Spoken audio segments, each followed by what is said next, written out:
Bună, iubitorule de română! Astăzi vorbim despre vocabular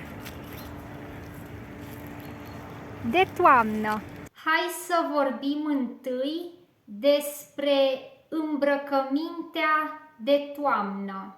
Am pe mine o bluză simplă, albă, cu mâneci lungi. O să ies din casă, așa că trebuie să mă îmbrac bine. Am mai multe opțiuni. Am aici un pulover simplu, un pulover bej. Mai am o opțiune, un pulover lila. Acesta este un pulover cu nasturi. Îmi place puloverul ăsta, dar afară este destul de frig și o să mă plimb pe lângă lac, așa că vreau să mă îmbrac bine. Să ne îmbrăcăm bine în limba română înseamnă să avem pe noi haine călduroase, haine care ne protejează de frig. Acesta este un hanorac. Este un hanorac verde. O să pun pe mine acest hanorac pentru că are glugă. Dacă mi-e frig în parc, o să pun gluga pe mine. În partea de jos a corpului o să iau pe mine blugi. Aceasta este o pereche de blugi. Și pentru că sunt 11 grade afară și nu vreau să-mi fie frig la picioare, o să iau pe mine și șosete. Am aici o pereche de șosete gri. Mi-am luat pe mine o geacă. Asta roz se numește geacă. Am pe mine 3 straturi. Când este vreme rece, punem pe noi mai multe straturi de haine. Am aici încălțăminte. Aceștia se numesc Adidas, iar aici am niște bocanci de drumeție. O să mă încalț cu bocancii pentru că sunt mai călduroși. Am ajuns în parc. Sunt în parcul Iore din sectorul 3. Eu îi spun parcul Iore, însă multă lume îi spune parcul Alexandru Ioan Cuza. Deși sunt 11 grade, este frumos afară pentru că este însorit. Avem 3 luni de toamnă: septembrie, octombrie și noiembrie. Acum suntem la început de noiembrie, dar ne apropiem de sfârșitul toamnei. Ia uite ce frumos e aici. O să o iau prin iarbă. Toamna, în România, frunzele copacilor îngălbenesc. Avem cuvântul galben, adjectivul galben și de la acest adjectiv avem verbul a îngălbeni, care înseamnă a deveni galben. Frunzele copacilor îngălbenesc, se usucă și cad. Uite, aici pe iarbă sunt o mulțime de frunze căzute. Căzute este participiul verbului a cădea. Toamna trebuie să fii foarte atent cu felul în care te îmbraci dar și cu felul în care ai grijă de tine. Eu, spre exemplu, am aici șervețele. Acesta este un pachet de șervețele. Folosim șervețelele pentru a ne sufla nasul. Așa că dacă ne curge nasul, cum îmi curge mie acum, folosim șervețele. Și chiar dacă este toamnă, mie îmi place să mă hidratez. Am aici apă. Toamna este un anotimp în care putem să răcim ușor.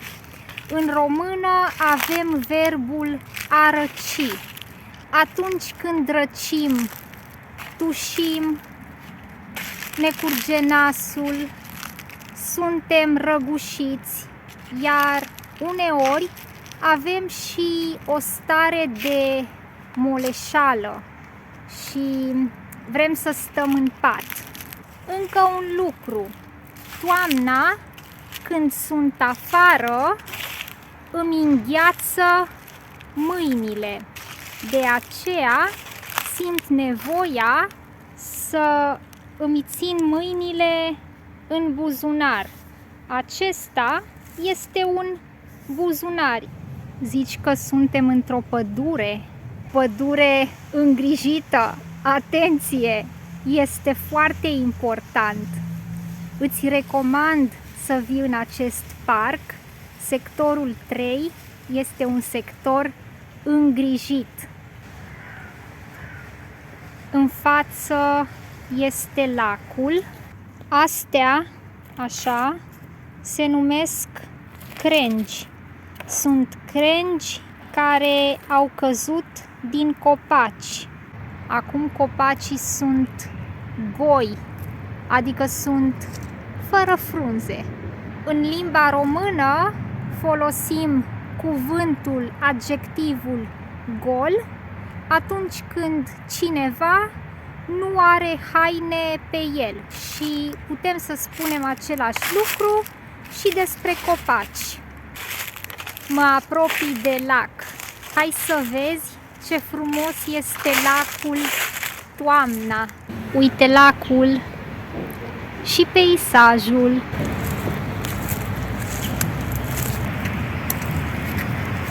Uite lacul de sus. Uite parcul. Văzut? De sus. Acum este marți. Este 5 noiembrie. Vineri este 8 noiembrie. Pe 8 noiembrie îi sărbătorim pe Sfinții Arhangheli Mihail și Gavril. Așa că dacă ai în jurul tău români care se numesc Mihai, Mihaela, Gabriel, Gabriela, vineri, poți să le spui la mulți ani. Sora mea se numește Mihaela, așa că o să-i cumpăr un cadou. Ia uite ce culoare frumoasă, este un maro amestecat cu portocaliu. E un peisaj de vis.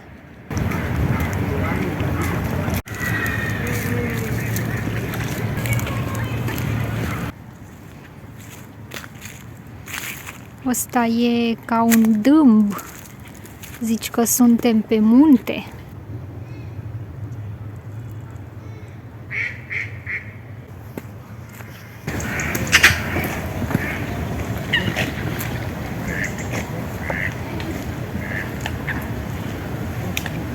Vezi? Ăsta e un parc foarte frumos. Dacă vrei să admiri peisajul de toamnă și nu vrei să faci asta pe străzile Bucureștiului, îți recomand să vii în parcul Iore, Alexandru Ioan Cuza. Am poftă de gogoși. Nu sunt cele mai bune, dar am poftă. Cred că merg să-mi iau gogoși cu ciocolată. Da, spune. Bună ziua! O gogoașă cu ciocolată, vă rog. Da, imediat. Da, Cu ciocolată? da. Dar n-am mărunt. Am doar 50 de lei. Haideți că vă dau restul. Da. Mulțumesc, la revedere. Trebuie să mă așez. Știu din experiență că ciocolata cade. Are pe ea și zahăr vanilinat. Atenție mare! Zahărul cade pe haine. Am terminat de mâncat. Nu a fost grozavă. Copacul acela galben e splendid. Se reflectă și în apă.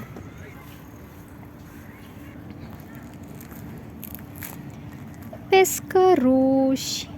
Un pescăruș, doi pescăruși. Acum este mai cald și mai frumos toamna decât în copilăria mea. Nu mai înțelegem atât.